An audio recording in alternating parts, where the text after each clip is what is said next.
આજે અમે અમારા ઘરે બનાવવાના છીએ ભજીયા। મારા માસીએ ભજીયા બનાવવાની શરૂઆત કરી દીધી છે, તો ચાલો જઈએ જોવા।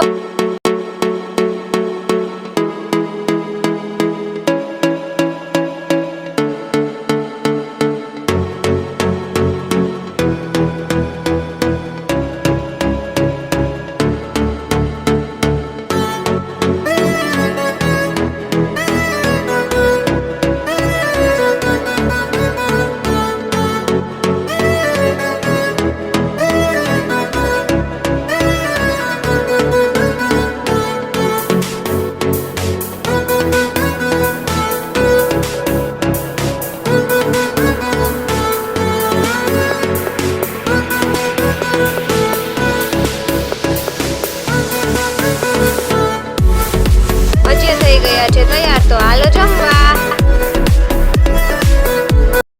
અમારો વિડિયો ગમ્યો હોય તો લાઈક કરો, શેર કરો અને સબસ્ક્રાઇબ કરો।